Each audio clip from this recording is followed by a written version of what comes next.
अगर कहानी अच्छी लगे तो लाइक, कमेंट, सब्सक्राइब जरूर करना। और चाहे तो मुझे इंस्टाग्राम पर फॉलो कर सकते हो। तो चलते हैं कहानी में। मनी कार को ड्राइव कर रहा था। देव पैसेंजर सीट पर बैठा लैपटॉप पर कोई काम कर रहा था।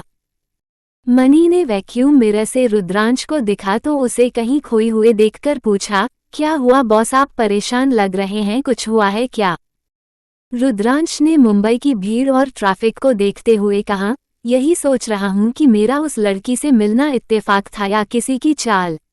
मनी ने तुरंत कहा, मुझे नहीं लगता बॉस कि वो लड़की किसी का मोहरा होगी। आपने नहीं देखा उसके चेहरे पर कितनी मासूमियत थी। आपने शायद नोटिस किया उसके हाथों में कितने सारे जख्म थे। आप शायद नोटिस नहीं कर रहे हैं, लेकिन वो आपकी छोटी छोटी बातों पर डर जाती है। आप थोड़ा सा भी तेज बोलते हैं तो उसकी आंखों में नमी आ जाती है। आपके दुश्मन इतने भी पागल नहीं है बॉस कि वह एक ऐसी कमजोर लड़की को आपके पास भेजेंगे जो आपसे इतना डरती हो। इसे इत्तेफाक कह सकते हैं बॉस। मैं नहीं जानता बॉस कि आप किस बसे पर आप काया पर शक कर रहे हैं, लेकिन आज आपसे एक बात कहूंगा। मैं अब तक की अपनी जिंदगी में बहुत सी लड़कियों को देखा है, लेकिन आज से पहले काया जितनी मासूम लड़की नहीं देखी। रुद्रांश ने कुछ सोचते हुए कहा, मनी तुम्हें मेरा एक काम करना है। मनी ने कहा, आप ऑर्डर कीजिए बॉस। रुद्रांश ने सीरियस टोन में कहा, मुझे काया की सारी इन्फॉर्मेशन चाहिए।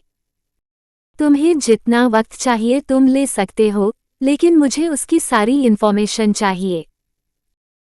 मैं जानना चाहता हूं कि वह कौन है, कहां से आई है, कौन थे उसके माँ बाप और यह किसको छोड़कर आई है। मैं जानना चाहता हूं कि यह किसके साथ रहती थी, जिसने इसे जानवरों की तरह ट्रीट किया है। तुमने सही कहा। मैंने बीते 2 दिनों में काया पर ध्यान नहीं दिया था, लेकिन आज मैंने उसे जब टोस्ट और चाय खाते देखा तो उसके हाथों पर बहुत सारे निशान थे, जलने के, काटने के। ऐसा लगता है जैसे उसके साथ कोई बहुत टॉर्चर करता था। तुम पूछ रहे थे ना कि मुझे इस लड़की पर शक क्यों है। उसके वह निशान देख मुझे शक है। हो सकता है उसका मालिक उसे टॉर्चर करता हो, उसे मारता हो सकता है ये लड़की अपने मालिक से किसी को बचाने के लिए मेरे पास आई हो, मेरे इन्फॉर्मेशन लेने के लिए। होने को तो कुछ भी हो सकता है। मनी मुस्कुराने लगा। मनी को मुस्कुराते देखकर रुद्रांश ने गुस्से से कहा, मैंने कोई जोक मारा है जो तुम हंस रहे हो। देव जो अपने काम में बिजी था वह भी मनी को देखने लगा। मनी ने ड्राइव करते हुए कहा, बॉस आप कब से मौत से डरने लगे? आप तो हमेशा मुझसे कहते थे कि मौत एक दिन सबको आनी है, जिसकी जैसी लिखी होगी वैसे ही आएगी। अगर आपकी मौत काया जैसी हसीन अप्सरा के हाथों लिखी है तो इतना डरना क्यों? काया को एक मौका तो दीजिए। रुद्रांश गुस्से से मनी को घूरते हुए कहा, जानता हूं, लेकिन अभी मैं मर नहीं सकता जब तक मैं अपनी दुश्मन को मार नहीं लेता। देव ने लैपटॉप पर कुछ देखते हुए कहा, बस हम कब तक अविक को अपने पास रखेंगे? क्या करना है उसके साथ? रुद्रांश ने देव और मनी दोनों को देखते हुए कहा, मैं उसे आज़ाद नहीं कर सकता। अगर मैंने उसे आज़ाद कर दिया तो काव्य मित्तल को लगेगा कि मैं सिर्फ हवा में बातें करता हूँ। मैंने उसकी जान इसलिए नहीं ली क्योंकि मेरे बदले की आग में उसकी कोई गलती नहीं है, लेकिन वह अब तक मेरी कैद में इसलिए है क्योंकि वह एक क्रिमिनल है। और क्रिमिनल की जगह जेल में होती है, आलीशान महलों में नहीं। सारे प्रूफ इकट्ठा करो और उस अविक मित्तल को सीबीआई को हैंडओवर करो, क्योंकि अब मेरा दूसरा निशाना उसकी बेटी अविका मित्तल है। देव और मनी दोनों ने ही सीरियस टोन में कहा, ओके बॉस। देव की जुबान में खुजली हो रही थी। उसने पीछे मुड़कर रुद्रांश को देखते हुए पूछा, एक बात कहूं आपसे बॉस? रुद्रांश ने अपने फोन से नजर उठाकर देव को देखते हुए कहा, मैं अगर मना भी कर दूं तो क्या तुम चुप रहोगे? देव ने नामे गर्दन हिला दी तो मनी मुस्करा दिया। देव ने आगे कहा, आप इतने अच्छे क्यों हैं? जब मैंने शुरू में आपके साथ काम करना शुरू किया था तो मुझे लगा आप बहुत खड़ूस, बहुत ही पत्थर दिल है, लेकिन आज आपकी पर्सनैलिटी देखने के बाद मुझे एहसास हुआ कि मैं कितना गलत था। आप बहुत ही अच्छे हैं बॉस, आप अपनी ये पर्सनैलिटी लोगों से क्यों छुपाते हैं? उस अवीक की मॉम ने आपकी मॉम डैड को मार डाला, फिर भी आप उसे छोड़ रहे हैं, ये बहुत बड़ी बात है। रुद्रांश ने फोन को स्क्रॉल करते हुए कड़वी मुस्कुराहट के साथ कहा, उसकी माँ की गलती की सजा में उसे क्यों दूं? अक्सर हम अपने बदले में इतने अंधे हो जाते हैं कि उनके किए की सजा उनके अपनों को देने लगते हैं। मैं सिर्फ काव्य मित्तल से नफरत करता हूँ, उसके बच्चों से नहीं। ये सब करने का मेरा मकसद काव्य मित्तल के दिल में डर बैठना था, इसलिए उसके बेटे को निशाना बनाया। लेकिन उसका बेटा भी एक क्रिमिनल निकला जिससे मेरा कोई लेना देना नहीं है। ये काम कानून का है तो वो खुद हैंडल करेगी, अब अपनी बकवास बंद करो और काम करो। इतना कहकर वह अपने फोन में बिजी हो गया। शाम का वक्त अंडस्को आहूजा फार्म हाउस। काया आहूजा फार्म हाउस के छत पर सर्कुलर झूले पर बैठे मेजर राम को याद कर रही थी। उसे याद आ रहा था कि वो कैसे मेजर राम से अपने मम्मा पापा की कहानियां सुनती थी। वो बचपन से ही अपनी मामा और पापा की कहानी सुनकर बड़ी हुई थी। वो भी चाहती थी कि उसे उसके पापा जैसे कोई प्यार करने वाला मिले, जो उसे बहुत प्यार करे, इतना कि उसके हर दर्द को अपना बना ले। शायद इस उम्र में ऐसे सपने सभी लड़कियां देखते हैं। काया भी देख रही थी। शायद यह उम्र ही ऐसी होती है जो लड़कियां राजकुमार के सपने बुनने लगती है। उनका राजकुमार ऐसा हो, उन्हें इतना प्यार करे, उनके सिवा किसी और को ना देखें। ऐसे बहुत से सपने होते हैं, लेकिन हर सपने सच नहीं होते, क्योंकि हकीकत की दुनिया बहुत डरावनी होती है। काया को एक बात बहुत अच्छी लगी थी। उसके पापा ने कभी उसकी मामा को रोने नहीं दिया था। उसकी मामा उसके पापा की दुनिया थी। वो अपने मम्मा और पापा के नाम को मिलकर काया बनी थी, तो वह उस नाम को कैसे बदल सकती थी? काया तभी से बेचैन थी जब से छोटे रुद्रांश ने उसके नाम को बदलने को कहा था। काया ने अपने मम्मा पापा को देखा नहीं था, क्योंकि मेजर राम के पास ना तो कांची की कोई फोटो थी और ना ही अगस्त्य की फोटो थी। काया को हमेशा गॉड से यही शिकायत रहती थी कि क्या वह इतनी बुरी थी कि उसे अपने मम्मा पापा को देखने का भी हक नहीं दिया। काया आसमान की तरफ देखते हुए दर्द से मुस्कुरा रही थी। उसकी आंखों में आंसू था। उसने सिसकते हुए कहा, नानू आपने ऐसा क्यों किया? आप मुझे छोड़कर क्यों चले गए? आपके जाने के बाद सब कुछ बदल गया। नानी मुझे टॉर्चर करने लगी और आज मैं एक ऐसे शख्स के साथ हूँ जो बात बात पर मुझ पर गुस्सा करते हैं, मुझे डांटते हैं, मुझे रुलाते भी है। लेकिन पता है नानू, वह मेरा बहुत ख्याल भी रखते हैं। वो वैसे नहीं है नानू जैसे आपने अमीरों के बारे में बताया था। आपने बताया था ना कि अमीर लोग अपने नौकरों के साथ कितना गंदा पेश आते हैं।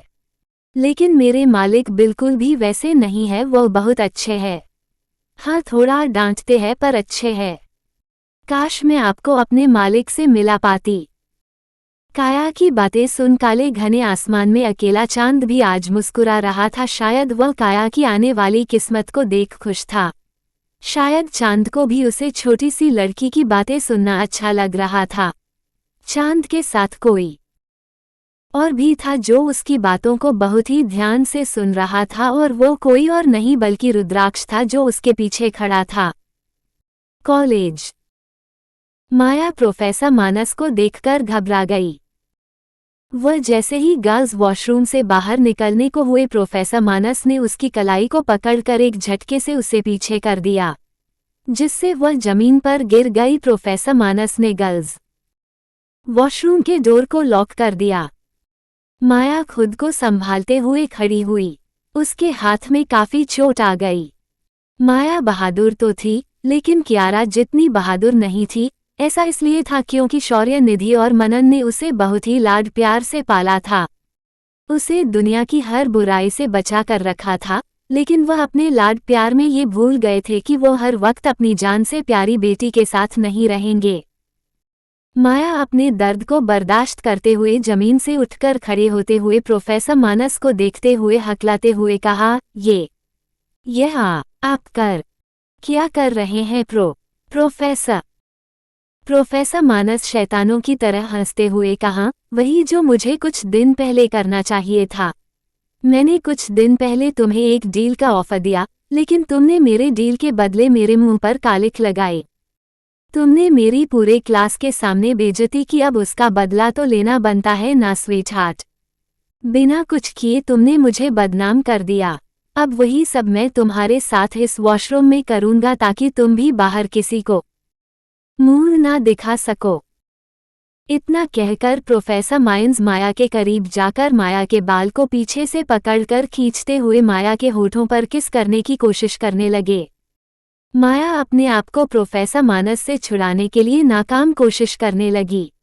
उसे सामने खड़े उस प्रोफेसर की शक्ल में हैवान से डर लग रहा था, जिनकी नजरों में उसके लिए सिर्फ हवस थी, जिसके जबान से उसके जिस्म के लिए लार टपक रही थी। माया ने हिम्मत करते हुए अपने पैरों से प्रोफेसर मानस के प्राइवेट पार्ट पर किक कर दिया, जिससे प्रोफेसर मानस ने एक झटके से माया को छोड़ दिया। माया प्रोफेसर मानस को धक्का देकर वॉशरूम के डोर के पास जाकर अपने कांपते हाथों से डोर ओपन करने की कोशिश करने लगी कि प्रोफेसर मानस ने पास में पड़ी डस्टबिन को उठाकर माया के पैरों पर मार दिया, जिससे माया घुटने के बल जमीन पर गिर गई। उसकी चीख निकल गई। प्रोफेसर मानस माया के पास आकर माया के बबाल को अपनी मुट्ठियों में पकड़ माया को जमीन उठाते हुए माया के गाल पर एक जोरदार का थप्पड़ जड़ दिया, जिससे माया का चेहरा लेफ्ट से राइट हो गया। माया के होंठ फट गए, उसके होठों से खून निकलने लगा। तुम्हारे अंदर बहुत अकड़ है, आज मैं तुम्हारी सारी अकड़ निकाल कर रहूंगा। इतना कहकर प्रोफेसर मानस अपने बेल्ट को खोलकर जमीन पर फेंक दिए। माया प्रोफेसर मानस को खुद से दूर करने की बहुत कोशिश कर रही थी, लेकिन उसकी ताकत प्रोफेसर मानस की ताकत के सामने कुछ भी नहीं थी। माया ने अपने नाखूनों को प्रोफेसर मानस के गाल पर मारते हुए कहा, छोड़े मुझे कमीने इंसान। प्रोफेसर मानस ने एक बार फिर गुस्से से माया के दूसरे गाल पर थप्पड़ जड़ दिया। इतना कहकर उन्होंने माया के शर्ट की सल बड़ी ईवा को फाड़ दिया। माया की आंखों से आंसू गिरने लगे। तो वही दूसरी तरफ रियांश अपने क्लास को खत्म करके माया की क्लास में आया तो उसे माया कहीं नहीं मिली। माया को उसने पूरे क्लास और कॉलेज में ढूंढ लिया था, लेकिन माया उसे ना तो कॉलेज में मिली और ना ही किसी क्लास में। उसने जब कॉलेज के बाहर आकर देखा तो ड्राइवर अभी भी वहीं खड़ा था। वह जल्दी से कॉलेज के अंदर जाकर माया की फ्रेंड यानी सारा को ढूंढने लगा। तभी उसे सारा एक लड़के के साथ खड़ी दिखाई दी। रेयांश सारा के पास आकर घबराते हुए पूछा, सारा माया कहाँ पर है? क्या तुमने उसे देखा है? सारा जो रेयांश को पसंद करती थी, उससे बात करने के लिए मौके ढूंढती थी, आज रेयांश को खुद से बात करते देख उसका मुंह खुला का खुला रह गया। वह हैरानी से बस रेयांश को देख रही थी।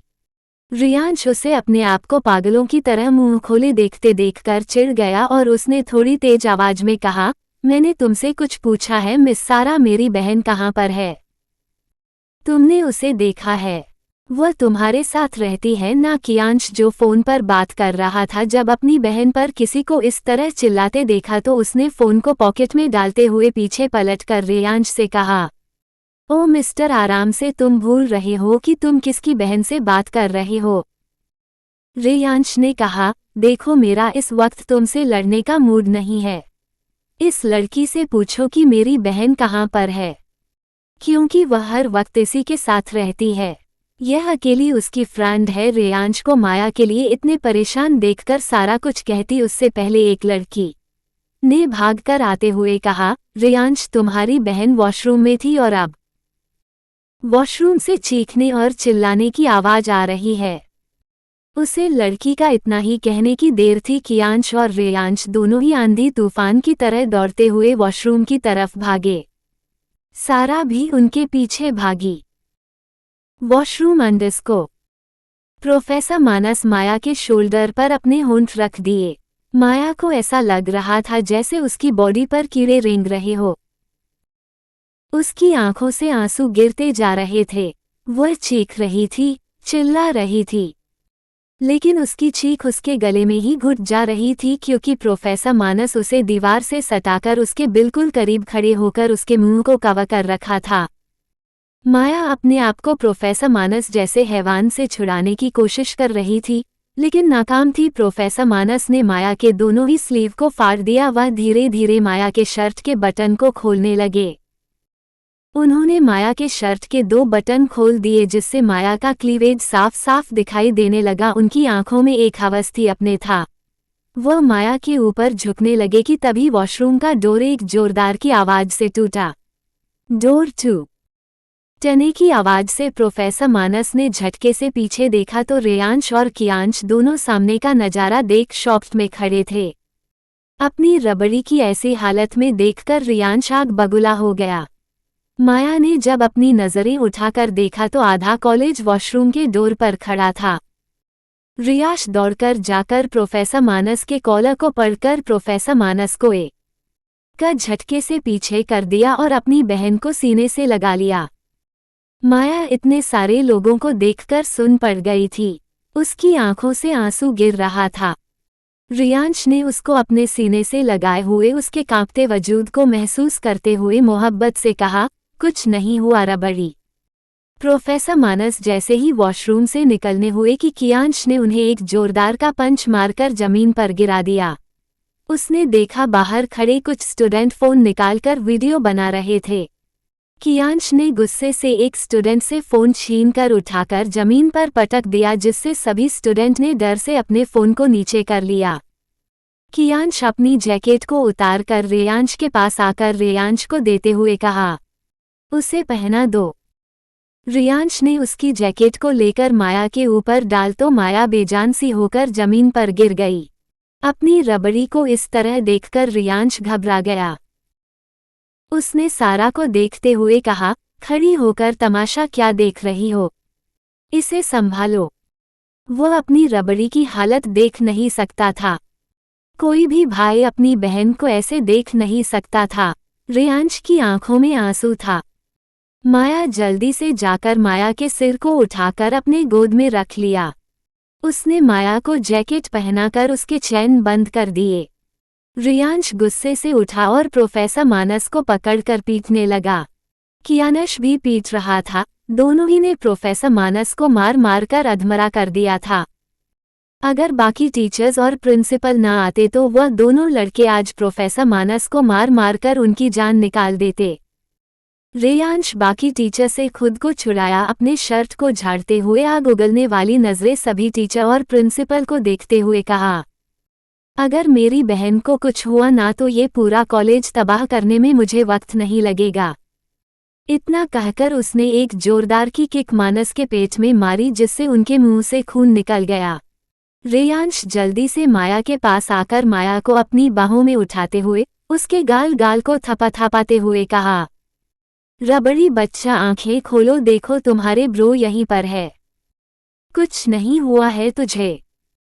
रबड़ी देख, तू ऐसे करेगी तो मैं कैसे तुझे हैंडल करूंगा।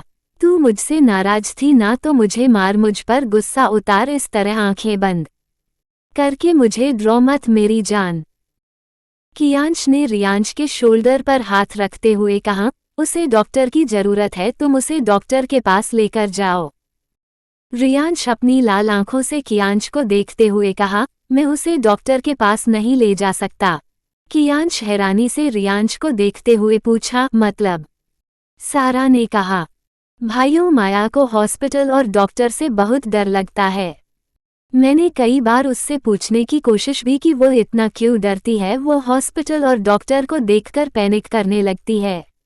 उसकी तबीयत इतनी बिगड़ जाती है कि कभी कभी उसका बचना भी मुश्किल लगता है। सारा आंखों से आंसू निकल रहे थे। रियांश माया को अपनी बाहों में लेकर उसे अच्छे से कवर करके वहां से निकल गया था। सारा को रोते देखकर कियांश ने सारा को अपने सीने से लगाते हुए कहा, तू क्यों रो रही है? क्या हुआ तुझे सारू? सारा ने रोते हुए कहा, आज माया के साथ जो कुछ भी हुआ उसके वजह मैं हूं भैया। कियांश हैरानी से सारा को देखने लगा। उसने पूछा। मतलब?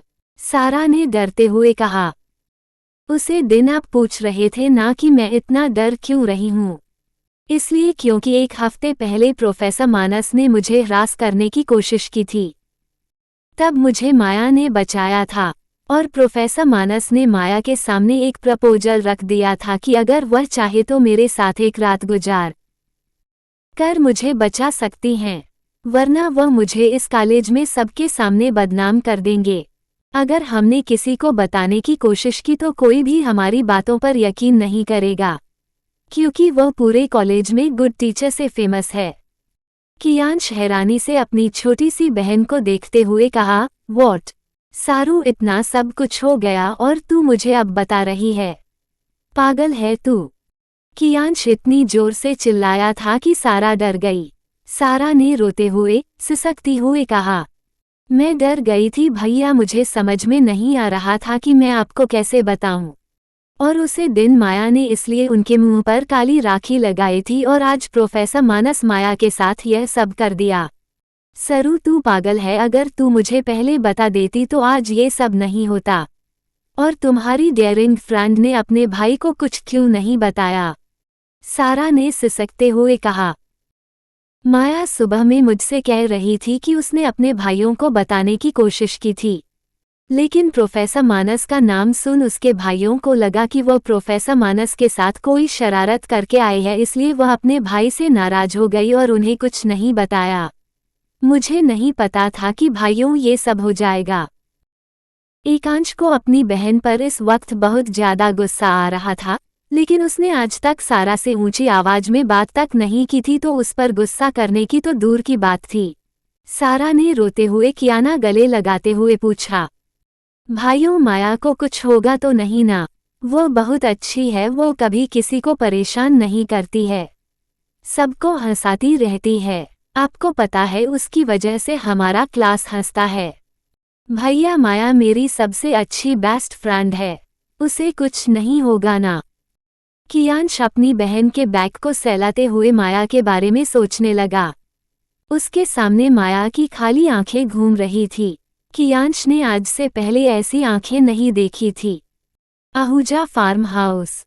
रुद्रांश ने अपनी रौबदार आवाज में कहा, अगर मेरी तारीफ के पुल बांध लिए हो तो मेरे लिए एक कप कॉफी बना दो, क्योंकि मेरे सर में बहुत ज्यादा दर्द हो रहा है। अपने पीछे रुद्रांश की आवाज सुनकर काया उछलकर झूले से खड़ी हो गई। वो पीछे जमीन पर गिरती कि उससे पहले रुद्रांश ने उसके हाथों को पकड़कर अपनी तरफ खींच लिया। रुद्रांश के खींचने से काया सीधे आकर रुद्रांश के सीने से लग गई। काया की हार्टबीट वापस से बढ़ने लगी। रुद्रांश काया को खुद से दूर करते हुए काया को देखते हुए कहा, तुम हमेशा मुझे देखकर गिरती पड़ती क्यों हो? क्या मेरे सिर पर 2 सींग निकले हैं? काया ने मासूमियत से नामे गर्दन हिला दी। काया की गर्दन को नामे हिले देखकर रुद्रांश ने चीरते हुए कहा, किस मिट्टी की बनी हो? तुम्हारे मुंह में जबान है ना, तो जबान से बोलो। ये 5 किलो के गर्दन क्या हिला देती हो? काया अपनी गर्दन नीचे करके जमीन को घूरने लगी। रुद्रांश काया को देखकर हल्का सा मुस्कुरा दिया। उसे अपने सामने खड़ी लड़की पर बच्चों की तरह बेहद प्यार आया, क्योंकि वह लड़की 5 साल बच्चे की तरह हरकतें कर रही थी। वह ऐसे खड़ी थी जैसे 5 साल बच्ची को किसी बड़े ने डांटा हो। रुद्रांश ने उसी वाइट नाइट सूट में देखकर कहा, तुमने फिर कपड़े चेंज नहीं किए? तुम 3 दिन से बिना शावर के मेरे घर में रह रही हूँ। मुझे गंदे लोग बिल्कुल भी पसंद नहीं है। काया ने जल्दी से नामे गर्दन हिलाते हुए कहा, ऐसी बात नहीं है छोटे बाबा। मैं डेली शावर लेती हूँ और जब तक ये नाइटी सूट नहीं सूख नहीं जाते तब तक मैं उस बाथरूम में टांगे मोटी टॉवल में रहती हूँ। और जब मेरा ये सूट सूख जाता है तो मैं दोबारा से पहन लेती हूँ। रुद्रांश शॉक्ड होकर काया को देख रहा था। मतलब हद है, एक बार वो उसे यह नहीं कह सकती कि वो उसके लिए कपड़े ला दे। इतनी मेहनत कर सकती है, खुद को 3 घंटे रूम में बंद करके रह सकती है, लेकिन अपने लिए कपड़े लाने को क्यों नहीं सकती? रुद्रांश को गुस्सा आ गया। उसने जाते हुए कहा, उसे मोटी टॉवल को बाथरॉब कहते हैं। तुम्हारा पासपोर्ट बन जाए तो तुम मेरे साथ लंदन चल रही हो, और फिर वहां जाकर मैं तुम्हारा एडमिशन एक अच्छे से कॉलेज में करवाऊंगा। तुम्हें पढ़ाई की जरूरत है। काया ने झट से कहा, पर मैं नहीं पढ़ना चाहती, मुझे पढ़ना अच्छा नहीं लगता। रुद्रांश जो नीचे जा रहा था उसके कदम अपनी जगह पर रुक गए। वो अपनी गर्दन टेढ़ी काया को देखते हुए कहा, दोबारा तुम्हारे मुंह से मैं ये ना सुनूं कि तुम पढ़ना नहीं चाहती। अगर तुमने दोबारा ये कहा ना तो तुम्हारे जवान काटकर फेंक दूंगा। जाहिल बनकर रहोगी। इस सोसाइटी में जो पढ़े लिखे होते हैं उन्हीं की वैल्यू होती है, यहाँ जहीलों को कोई नहीं पूछता। समझे तुम? अब चुपचाप से नीचे आओ और कॉफी बनाओ। इतना कहकर रुद्रांश वहां से चला गया। काया का बड़ी ही आंखों में आंसू आ गए। वह भी सर झुकाए हुए रुद्रांश के पीछे चली गई। माथुर मेंशन। रेयांश जब माया को माथुर मेंशन लेकर आया तो निधि, मनन और शौर्य जो तीन ही किसी मीटिंग के सिलसिले में बात कर रहे थे, अपनी लाडो को रेयांश के बाहों में इस तरह बेजान देखकर उन तीनों के सर पर जैसे बम फूटा। वो एक झटके से खड़े हो गए हैं। रेयांश माया को लाकर सोफे पर लिटाते हुए कहा, मॉम, डॉक्टर रोमा को कॉल करिए इमीडिएटली।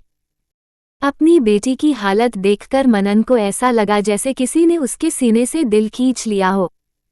उसके चेहरे पर उंगलियों के निशान थे, उसके होठों पर खून जम गए थे। उसकी हालत उसके साथ हुई बदतमीजी की गवाह बन रहे थे। मनन ने दर्द से अपनी नजरें फेर ली। वो कैसे अपनी मोहब्बत की निशानी को इस तरह देख सकते थे? शौर्य गुस्से से रेयांश के पास आकर रेयांश से पूछा, तुम्हारे होते हुए लाडो को किसी ने हाथ कैसे लगाया? ये सब किसने किया है? तुम इतने लापरवाह कैसे हो सकते हो?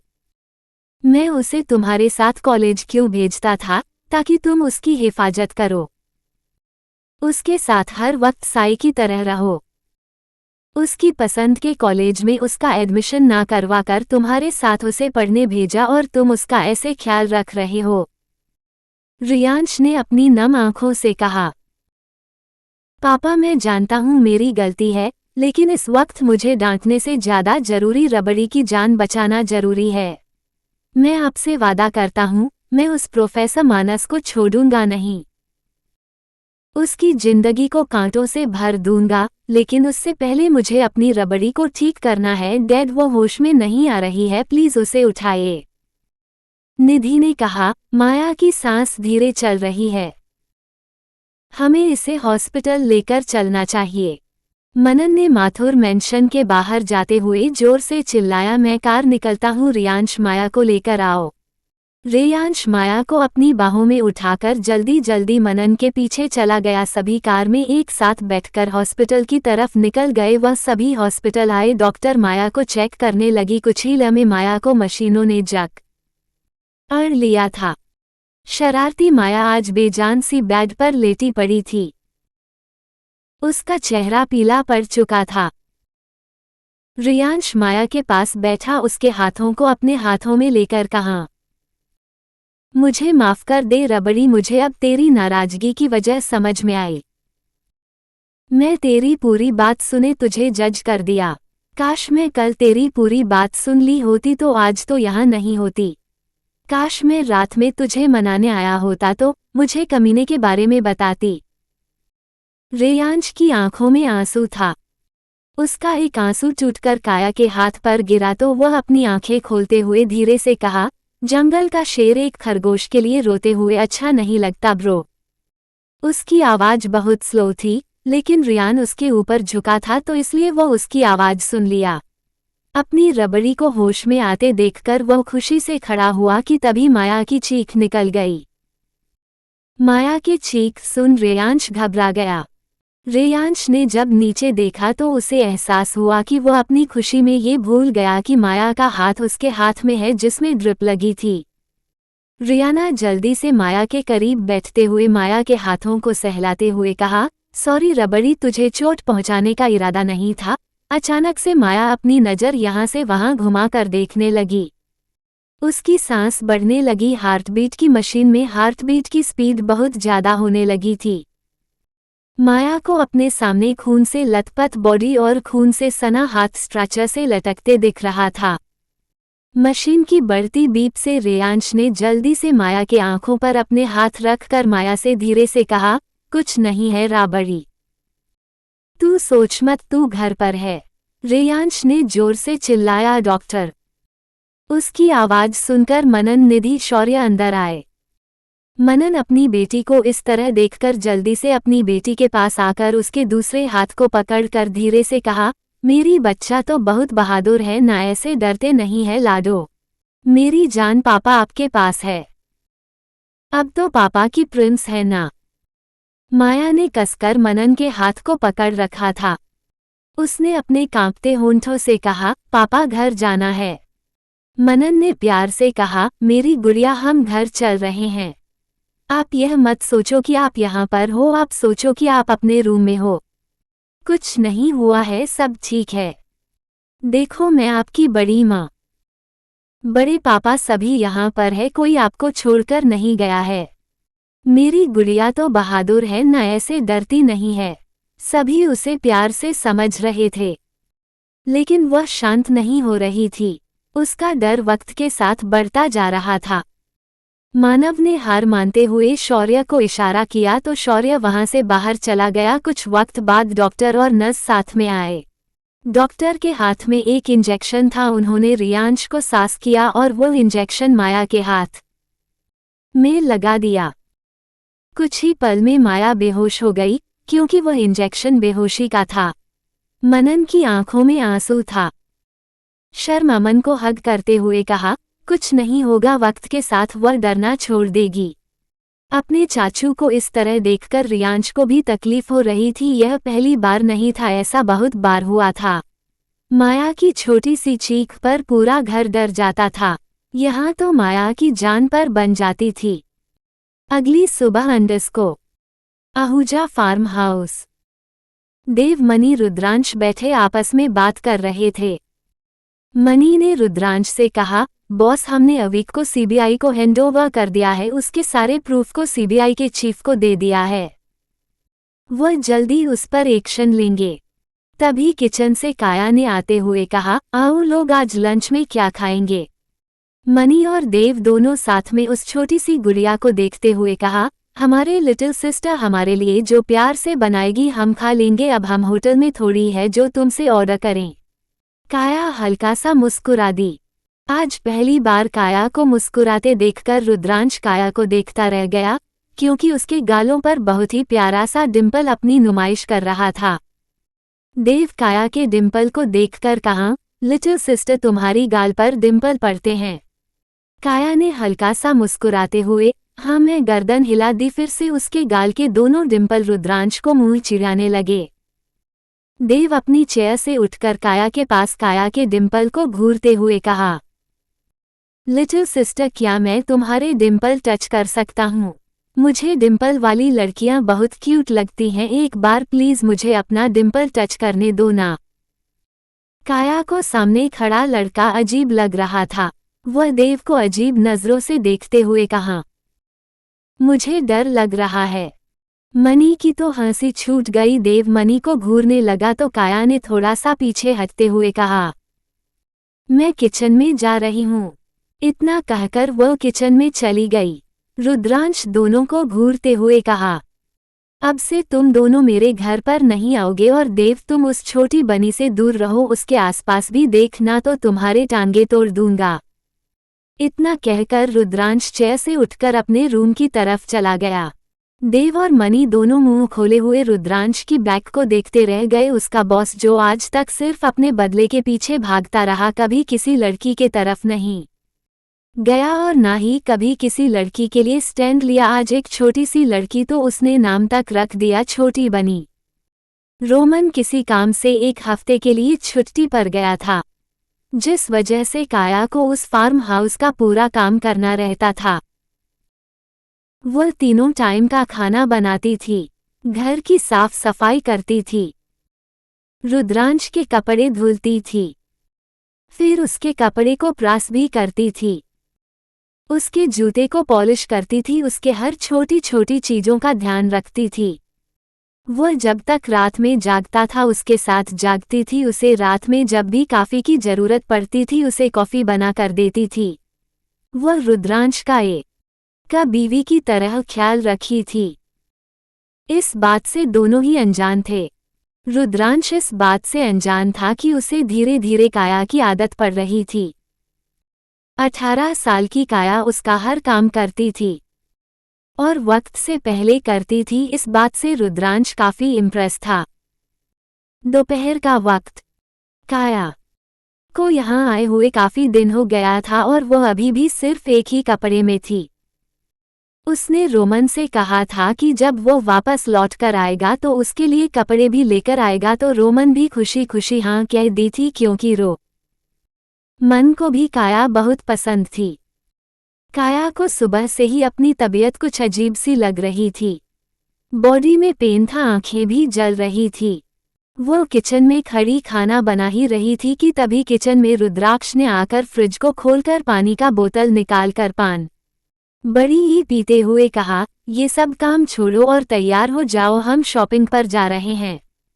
काया जो खुद में खोई हुई खाना बना रही थी, अचानक से अपने पीछे रुद्रांश की आवाज सुनकर वह हड़बड़ा गई और गलती से उसका हाथ कढ़ाई से लग गया, जिससे उसकी जोरदार चीख निकल गई। Ahuja farm house. काया की चीख सुन रुद्रांश काया के पास आकर काया के हाथ को देखा तो उसका वह मुलायम दूध जैसा हाथ बिल्कुल रेड हो गया था। काया की आंखों से मोटे मोटे आंसू बहने लगे, लेकिन गले से एक आवाज नहीं निकल रही थी। रुद्रांश उसके हाथ को अपने हाथों में लेते हुए कहा, क्यूट बनी, इतना कौन डरता है, देखो डर की वजह से तुमने अपना हाथ जला लिया। कितनी बार तुम्हें समझाऊं, मेरे सिर पर सिंग नहीं निकली है और नहीं मैं इंसानों को खाता हूं, इसलिए मुझसे डरना बंद करो। इतना कहकर रुद्रांश काया के हाथ को पकड़े हुए बेसिन के पास गया और काया के हाथ को बेसिन के सामने करते हुए पानी को चालू कर उसके हाथों को धीरे धीरे साफ करने लगा। उसने काया को कमर से उठाकर स्लैब पर बैठा दी और फिर फर्स्ट एड बॉक्स लाकर उसके जले हुए पर ऑइंटमेंट लगाने लगा। उसने काया के हाथ पर ऑइंटमेंट लगाते हुए पूछा, क्यूट बनी, तुम्हें ये सारी चोट कैसे लगी है? ये सब निशान कैसे हैं? इतना पूछकर रुद्रांश शांत हो गया, लेकिन जब उसे काया से कोई जवाब नहीं मिला तो उसने अपनी गर्दन उठाकर काया को देखा तो काया बिना पलके झपकाए उसे ही देख रही थी। काया को अपने आप को इस तरह देखते देखकर रुद्रांश ने काया के चेहरे पर हाथ रखते हुए पूछा, क्यूट बनी, क्या मैं कोई एलियन दिखता हूँ जो तुम मुझे ऐसे देख रहे हो? मैं तुमसे कुछ पूछा है कि तुम्हें ये सभी चोट के निशान कैसे लगी थी? क्या तुम्हें कोई टॉर्चर करता था? काया ने धीरे से कहा, नहीं, मुझसे जब कोई काम बिगड़ जाता था या कोई चीज टूट जाता था तो नानी मुझे मारती थी। मेरे हाथों पर गर्म चिमटी रख देती थी ताकि यह सभी निशान और दर्द को याद करके, ताकि अगली बार जब मैं काम करूं तो मेरा ध्यान सिर्फ काम पर रहे हैं और कहीं पर नहीं। रुद्रांश किचन स्टूल खींचकर काया के सामने बैठते हुए काया से पूछा, क्यूट बनी, मैं तुमसे एक सवाल पूछूं? तुम्हारे मॉम डैड कहाँ पर है? तुम अपनी नानू के साथ क्यों रहती थी? दादू दादी वह कहाँ पर है? काया ने अपनी नजरें झुकाए हुए कहा, मैं नहीं जानती मालिक। नानू हमेशा मामा पापा के बारे में बताते थे। मैंने अपने माँ पापा को देखा भी नहीं। मैं नानू से कई बार अपने माँ पापा को देखने की जिद की तो नानू ने बताया कि उनके पास मामा पापा की कोई तस्वीर नहीं है। मेरे मामा पापा के बारे में पूछने से नानू बहुत परेशान हो जाते थे, उदास भी हो जाते थे, इसलिए मैंने उनके बारे में पूछना बंद कर दिया क्योंकि मैं नानू से बहुत प्यार करती थी। वक्त के साथ नानू बहुत उदास रहने लगे थे। नानू की तकलीफ देखकर मामा को तकलीफ भी हो रही थी, इसलिए मामा ने नानू को अपने पास बुला लिया। मैं भी मामा से कहती हूँ कि मुझे अपने पास बुला लें, मुझे यहाँ नहीं रहना क्योंकि कोई मुझे प्यार नहीं करता। काया इससे आगे कुछ कहती रुद्राक्ष काया के होठों पर अपनी उंगली रखते हुए कहा, क्यूट बनी, जिंदगी से इतनी जल्दी हार मान जाओगी तो जिंदगी से लड़ोगी कैसे? अच्छा, ये सब बातें हम बाद में करेंगे, पहले शॉपिंग चलो। तुम्हारी वजह से मुझे बहुत गिल्टी फील हो रहा है और मैं तुम्हारे कपड़े ला नहीं सकता क्योंकि मैंने आज से पहले कभी किसी लड़की के कपड़े नहीं खरीदे और मुझे नहीं पता कि लड़कियां किस टाइप के कपड़े पहनना पसंद करती हैं। क्यूट बनी, तुम्हारे पास 5 मिनट है, तैयार हो, मैं तुम्हारा कार में वेट कर रहा हूँ। इतना कहकर उसने काया को कमर से पकड़कर नीचे उतारकर किचन से जाने लगा तो काया ने अपने हाथों से रुद्रांश की लिटिल फिंगर को सकर पकड़ते हुए सिर झुकाए कहा, मेरे पास पैसे नहीं है। रुद्रांश पीछे पलटकर काया मासूमियत देखकर मुस्कुराते हुए कहा, तुमसे पैसे किसने मांगे हैं? तुम मेरे लिए काम करती हो और मेरे लिए जो काम करते हैं मैं उनकी जिम्मेदारी उठाता हूँ। रोमन की भी जिम्मेदारी उठाता हूँ। तुम और रोमन मेरे लिए बराबर हो, इसलिए अपनी मासूम शक्ल को मेरे चेहरे के सामने से दूर करो क्योंकि मुझे तुम्हारी मासूमियत से गुस्सा आता है। 1 हफ्ते बाद प्रोफेसर मानस के चेहरे का नक्शा बिगड़ गया था और यह नक्शा किसी और ने नहीं बल्कि रियांश ने बिगाड़ा था। रियांश ने प्रोफेसर मानस की बॉडी के किसी ऐसे हिस्से को नहीं छोड़ा था जहां उसने उसकी बॉडी को जला या नहीं था। प्रोफेसर मानस चेयर पर बंधे थे, उनके मुंह से खून गिर रहा था, उनके चेहरे पर जगह जगह खून जमे थे। रियांश प्रोफेसर मानस के सामने खड़ा गुस्से से यूं ही घूर रहा था। उसके दिल में जो आग लगी थी वो अभी भी ठंडी नहीं हुई थी। अगर वो इस दुनिया में सबसे ज्यादा किसी से प्यार करता था तो वही थी उसकी रबड़ी। वो अपनी राबड़ी के लिए जान दे सकता था और जान ले भी सकता था। रियांश अपनी रबड़ी से बिना वजह प्यार नहीं करता था। उसकी रबड़ी थी ही ऐसी कि कोई भी उसे प्यार किए बिना रह नहीं सकता था। रियांश जब छोटा था और कोई गलती करता था तो शौर्य और निधि उसे पर गुस्सा करते थे तो माया सबसे गुस्सा होकर मुंह फुलाकर बैठ जाती थी, किसी से बात नहीं करती थी जब तक सब एक साथ पर रियांश को सॉरी नहीं बोलते थे। उसने अपने भाई को उसे घर में प्रिंस बना दिया था और खुद भी प्रिंसेस बन गई थी। रियांश और माया दोनों ही एक दूसरे के जान थे।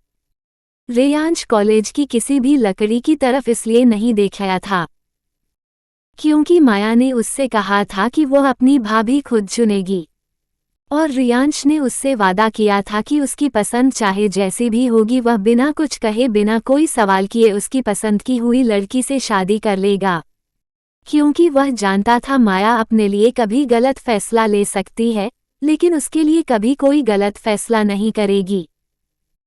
रियांश ने गुस्से से प्रोफेसर मानस के जबड़े को पकड़कर दांत पीसते हुए कहा, अब तुम्हें एहसास हो रहा होगा कि मेरी बहन को कितनी तकलीफ हो रही है।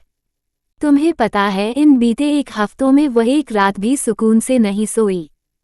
हर रात तुम्हारे दिए गए दर्द की वजह से चीखती है, चिल्लाती है। जिस गुड़िया की एक छोटी सी चीख सुनकर लोग परेशान हो जाते थे आज उसकी दर्दनाक चीख उसे मेंशन में गूंजती है और चाह कर भी हम कुछ नहीं कर पाते।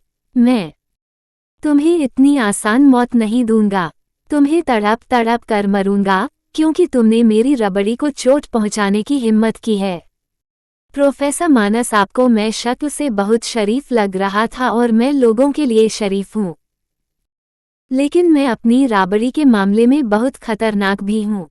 अगर उसे एक छोटा सा कीड़ा भी काट लेता था ना तो मैं उस कीड़े को मसल देता था। तुमने उसे इतनी तकलीफ दी है तो तुम अपना अंजाम सोच ही सकते हो कि मैं तुम्हारे साथ क्या कर सकता हूँ।